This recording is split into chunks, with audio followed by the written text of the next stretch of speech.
할렐루야. 이 추수의 계절에 여러분들의 가정에, 자녀들에게, 여러분의 남은 인생에 축복의 열매가 가득가득 맺히는 추수의 계절이 되기를 축원합니다. 오늘은 누가복음입니다. 누가복음은 성경 집필자 가운데 유일하게 이방인이면서도 성경을 기록한 인물입니다. 누가는 특히 사도 바울에게 있어서는 매우 중요한 헌신자인데, 빌레몬이라고 하는 사람에게 쓴 편지에 보면 바울이 이 빌레몬이라는 사람은 특히 그 골로새 교회의 헌신자이고, 주변에 있는 또 다른 도시 히에라볼리라고 하는 곳과 라오디게아라는 곳에 교회를 개척하고 교회 되도록 뒷바라지를 했던 그런 믿음이 좋고 성품도 좋으며 또 많은 것을 가지고 베풀었던, 섬겼던 인물이기도 합니다. 바울은 이 빌레몬을 특히 더 신뢰하고 부담 없이 어려운 부탁을 할 수 있었던 복된 분이십니다. 그래서 바울이 로마 감옥에서 이제 석방이 될 무렵에 이 빌레몬에게 편지를 쓰면서 내가 석방되면 갈 곳이 없으니 나를 위하여 집을 한 채 마련해 달라, 이렇게 부탁을 합니다. 바울은 특히 오네시모를 용서하여 나를 섬기도록 나한테 다시 보내달라 부탁하면서 내가 부탁하는 것보다 더 많이 당신이 할 줄로 나는 당신을 그렇게 믿는다, 이런 편지를 씁니다. 그 편지 가운데 보면 바울은 나의 동력자가 있는데, 나의 동력자가 누구인가 하면 바로 마가, 아리스도하고 데마, 그리고 특히 누가가 있는데 이들이 다 당신에게 고맙다고 문안 인사를 드린다 했습니다. 따라서 빌레몬은 바울을 도왔던 분들을 위해서 많은 그런 뒷바라지를 했던 분이고, 바울은 이렇게 그들에게 감사 인사를 할 때에 특히 누가를 거명하면서 그렇게 편지를 쓴 걸 보게 됩니다. 특히 바울 서신에 3번 언급이 되는데 또 한 번은 골로새 교회입니다. 골로새 교회 편지를 쓰면서 바울은 이 누가를 특히 의사라고 지명을 합니다. 의사인 누가하고 데마가 골로새 교인 여러분들에게 고맙다고 문안 인사를 드립니다, 이런 이야기를 하고 있습니다. 그런가 하면은 믿음의 아들 디모데에게 2번째 편지를 쓸 때에, 그때에 모두가 다 내 곁을 떠나갔는데 끝까지 내 곁을 지키고 섬기는 이가 있다, 그가 바로 누가다, 이렇게 이야기를 합니다. 그러면서 누가를 비롯한 이 바울 뒤에는 동력자, 또 유익한 자, 또 보호자, 이런 많은 사람들이 있었는데 바울을 처음부터 끝까지 받들어 섬겨 바울이 바울 되도록 바울을 도왔던 이가 누가다, 그렇게 생각하시면 되겠습니다. 의사 누가, 그는 대단한 부자였습니다. 이 의사 누가는 의학적인 그런 의술도 참 탁월해서, 그래서 이 의사인 누가는 그 의술로 복음 전파를 위해서 하나님의 교회를 위하여 섬기는 데 헌신했습니다. 구약 시대에 이스라엘 백성들의 기록되지 않는 말이 전성, 입에서 입으로 전해오는 그런 문화가 유대인들에게 있었습니다. 그와 마찬가지로 신학 시대에도 전성이 있는데 입에서 입으로 구전되어지는 그런 이야기 가운데에 누가의 아내는 루디아이고, 루디아는 사업에 대성한 재벌입니다. 그래서 이 사업가인 루디아가 의사 누가를 바울 목사님을 위해서 섬기도록 남편을 바울 목사님의 헌신자로 보내게 되는 것입니다. 의사는 자기 병원을 폐업하고 그리고 주의 종과 복음 전파를 위해서 헌신함으로 주님을 섬기겠다, 이렇게 마음을 먹고 하고 있는 병원의 문을 닫고 그리고 바울을 뒷바라지했던 그런 인물입니다. 누가는 그래서 우리들한테 좋은 또 유익도 주었는데 바울만 섬겼을 뿐만 아니라 바울 이후에 모든 교회들에게 덕이 되는 좋은 그런 글을 썼습니다. 그것이 바로 누가복음이 되겠고 그것이 바로 이 사도행전이 됩니다. 사도행전의 전문에 보면 먼저 쓴 글 이렇게 되어 있는데 그것이 누가복음이고 지금 쓰는 것이 사도행전입니다. 성경을 연구하는 분은 마태, 마가, 누가는 공간복음이지만은 특히 그 가운데에 누가에게는 특별한 것들이 있는데 그 가운데 하나는 다른 복음서에 없는 이야기들이 누가복음에는 굉장히 많습니다. 나사로 이야기도 이 누가복음에만 나오고 예수님이 그 12살 때에 6월절에 예루살렘에 올라갔다 오신 이야기도 이렇게 누가복음에만 나오는 이야기입니다. 누가에는 누가에만 나오는 이야기들이 많은데 그것은 누가가 예수님에 대한 자초지종을 면밀히 자료 수집을 해서 그래서 할 수만 있으면 알려지지 않는 것들을 추려서 기록하지 않았나 이렇게 짐작이 됩니다. 이 누가에게 있어서 가장 특징적인 것은 성령신학이라고 표현되는 은혜입니다. 은혜. 오늘 교회 안의 언어는 은혜라고 생각하시면 됩니다. 어빙이라고 하는 이가 누가복음을 면밀히 연구한 후에 누가의 신학은 성령신학이다. 오늘 우리 교회 안내 목회적인 언어는 은혜다. 이렇게 생각하면 됩니다. 요한 웨슬리 목사님이 은혜를 받고 그리고 그 은혜가 영국을 복음화하고 미국 부흥을 일으킵니다. 그리고 그 여파가 한국 선교가 이루어지게 됩니다. 하나님의 놀라운 은혜를 경험한 웨슬리 목사님의 그 은혜의 불길이 미국을 불태웠는데 미국 안에는 두 가지 입장이 있습니다. 요한 웨슬리 목사님의 은혜를 받아들이고 누리는 이들을 가리켜서 신파, 뉴라이트, 채빗파 이렇게 합니다. 그런가 하면 하나님의 은혜를 거부하고 요한 웨슬리 목사님의 부흥을 받아들이지 않는 비판적인 사람들을 올라이트 혹은 은혜를 거부하는 사람, 은사 중단을 주장하는 사람 그렇게 이야기를 합니다.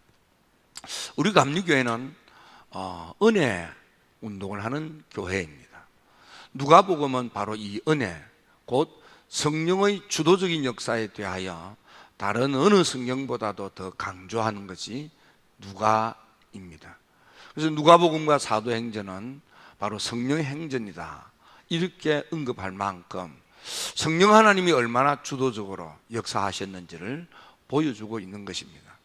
요한 웨슬리 목사님이 그냥 갑자기 은혜 받은 것이 아니고 요한 웨슬리 목사님의 은혜불은 독일에서 은혜 받은 이들을 통하여 먼저 불이 탁 켜졌습니다. 그 불이 요한 웨슬리 목사님의 심령에 불타오르게 되고 그 불타오르는 불이 영국을 복음화하게 된 것입니다. 그리고 미국 부흥이 있고 세계 부흥이 있게 되는 것입니다. 그래서 복음주의 계열의 학자들은 이구동성으로 요한 웨슬리 목사님의 심령에 불이 붙은 바로 이 놀라운 사건을 가리켜서 금세기 기독교 부흥의 시작, 금세기 기독교 오순절, 따라서 요한 웨슬리 목사님은 금세기 기독교 부흥의 아버지 이렇게 평가를 하고 있습니다. 요한 웨슬리 목사님이 은혜를 받게 된 것은 바로 독일에서 은혜불이 반짝하고 켜진 것입니다.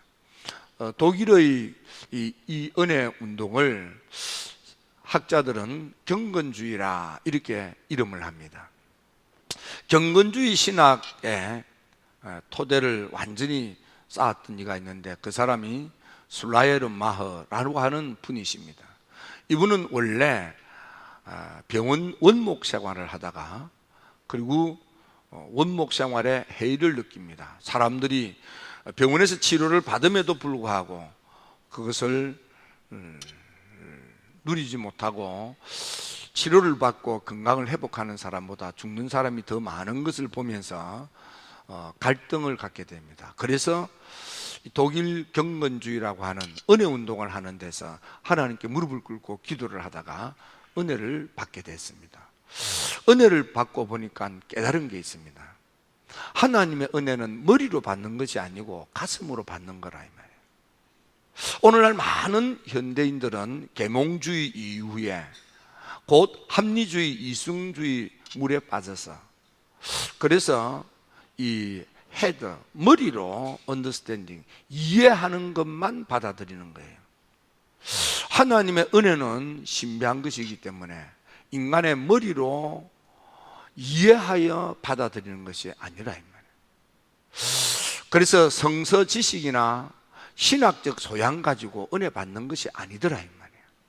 하나님께 무릎을 꿇고 기도하다 보니 자기가 가지고 있던 신학적 소양, 성경적 지식을 뛰어넘어서 그것을 덜쳐버리고 생각을 비우고 마음을 열고 가슴으로, 하트로 하나님의 사랑을 체험하는 거예요.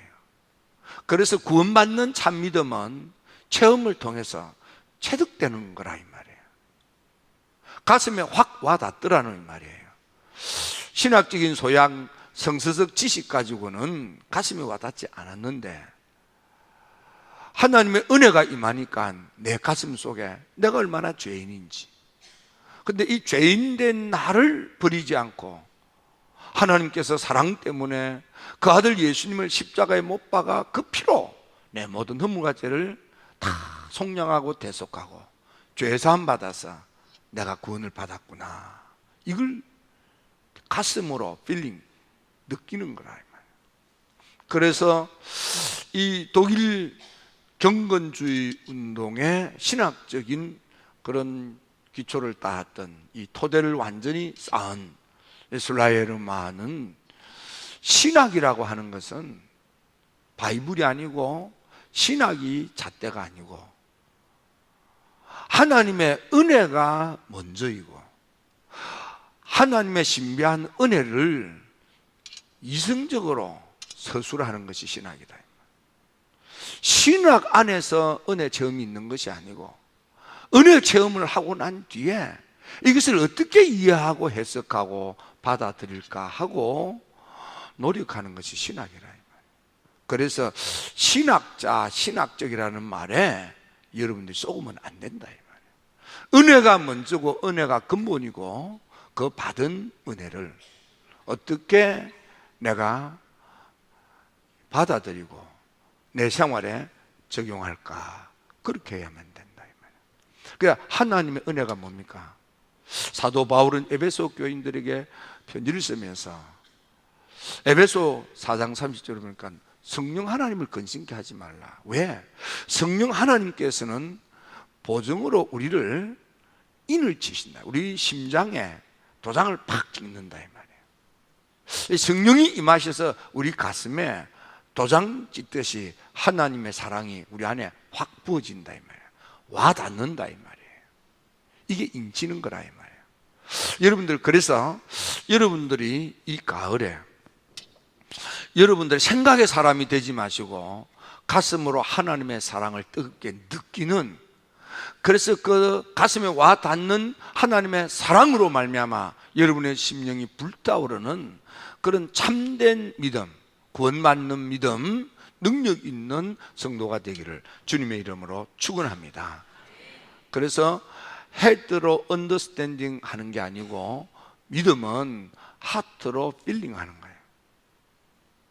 그리고 하나님이 진짜 은혜를 받은 사람은 반드시 죄인된 내 모든 허물과 죄를 그럼에도 불구하고 그 아들 예수님 피로 다 용서하시고 나를 구원하셨다는 것을 느끼는 거다 이 말이에요. 그래서 진짜 은혜를 받으면 내가 죄인이라는 것을 먼저 느끼고, 그리고 거의 동시에 그런 나를 용서하시는 하나님의 사랑을 느끼는 거라 이 말이에요. 요한 웨슬리 목사님도 마찬가지입니다. 웨슬리 목사님도 은혜를 받고 봤더니 첫 번째 한 이야기가 세계는 나의 교구다가 아닙니다. 요한 웨슬리 목사님이 은혜를 받고 난 뒤에 우리 일정 현관 벽에 걸린 것처럼 I the chief of sinners am, but Jesus died for me. 나는 죄인들 가운데 최고로 죄 많은 죄인인데, 그런데 하나님이 그런 나를 포기하지 않고 그런 나를 위해서, 최고의 죄 많은 나를 위해서 그 아들 예수님이 십자가에서 그 피를 흘리고 죽으셨다 이 말이야. 나를 살리기 위해서, 내 허물과 죄를 다 대속하기 위하여 나를 위해서 그 피를 흘리셨다.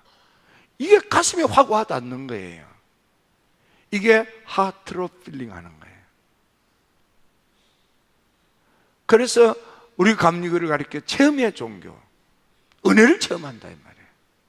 머리로 이해하는 것이 아니에요. 가슴으로 느끼는 거예요.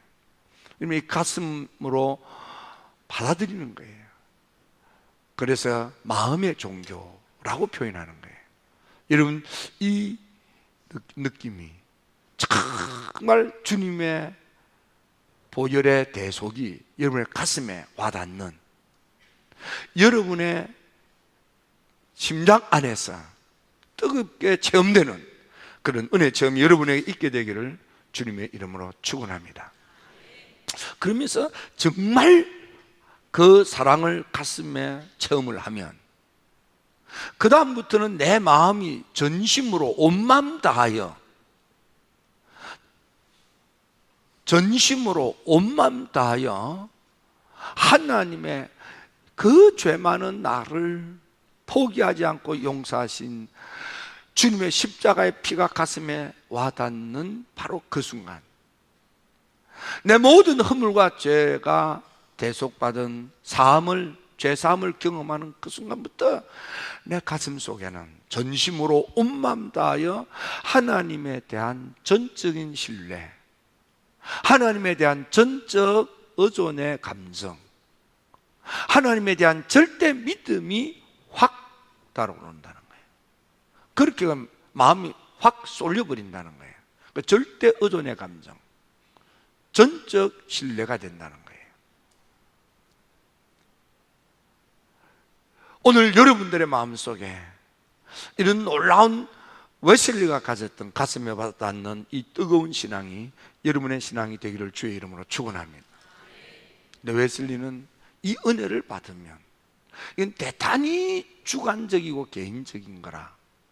그래서 이 은혜를 받으면 반드시 객관적인 진리가 되는 하나님의 말씀을 붙잡아야 된다 이 말이에요.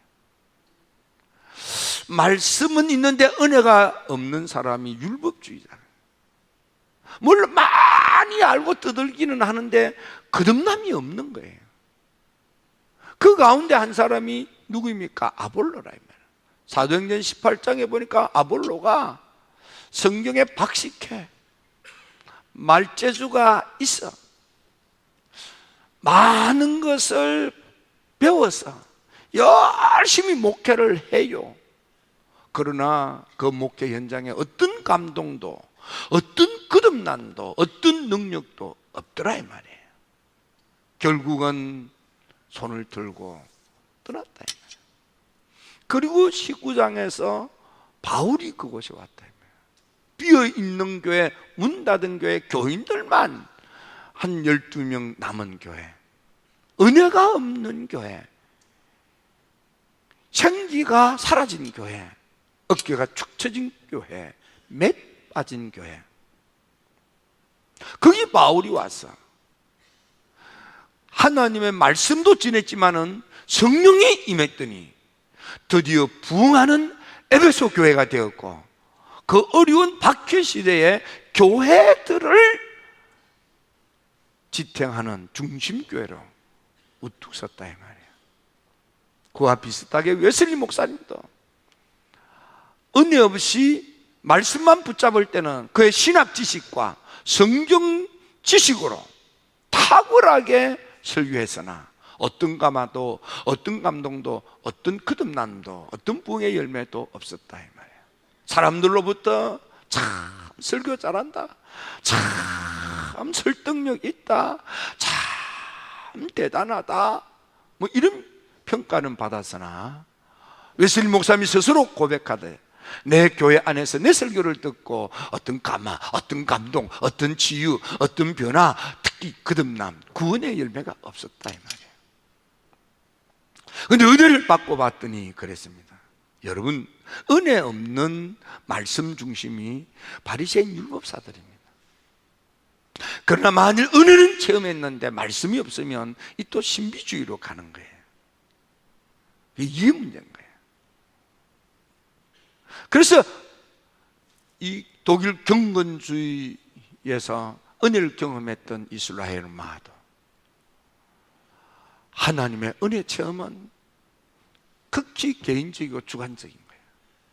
그래서 내 하트, 내 심장에 와닿으면, 하나님의 사랑이 와닿으면, 그걸 느끼면 얼른 성경을 붙잡아야 해요.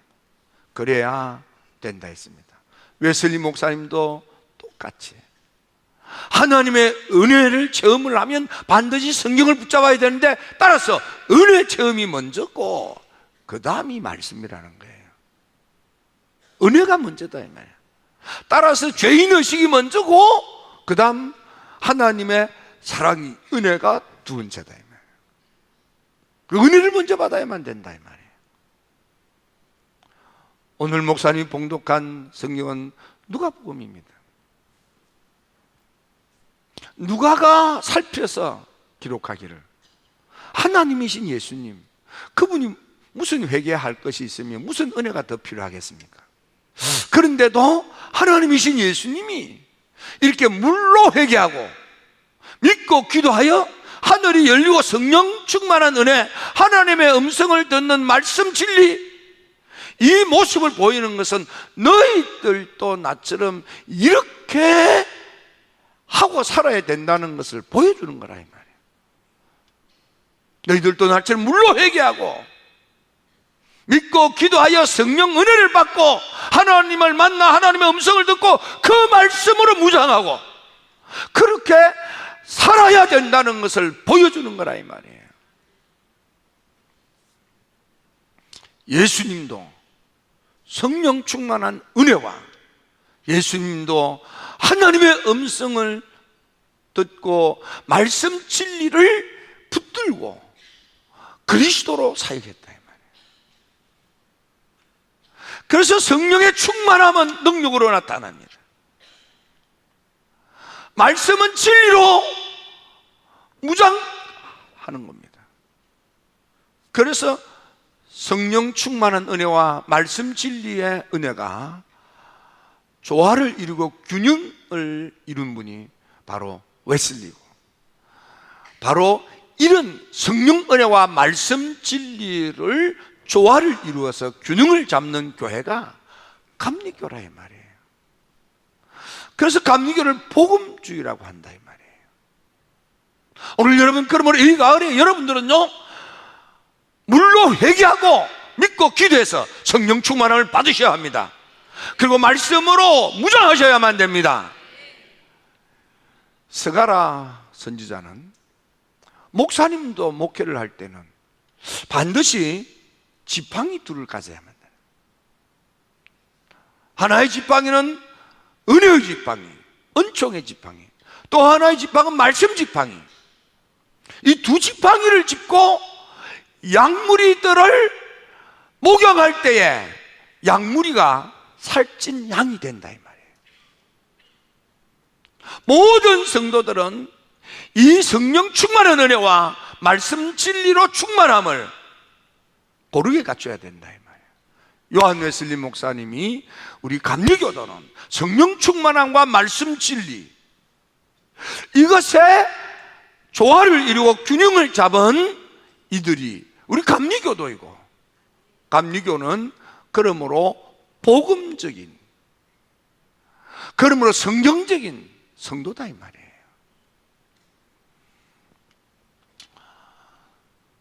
높은 산을 등산하는 사람들이 있습니다.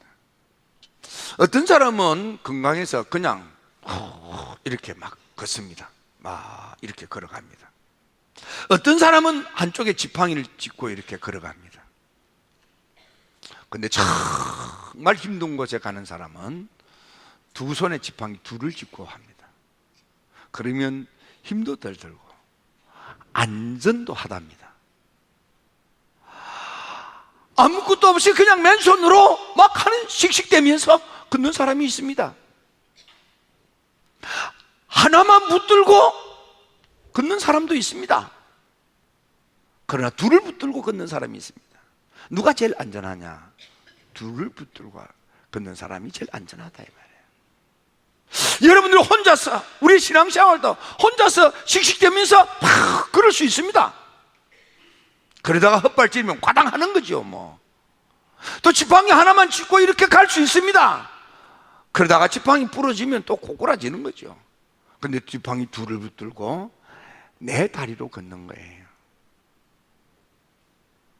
요한 웨슬리 목사님,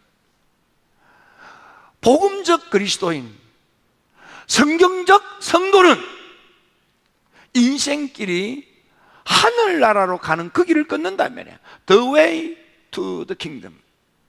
우리 감리교도 은혜 받은 모든 감리교도는 하늘나라 가는 그 길을 걸어가는 거예요.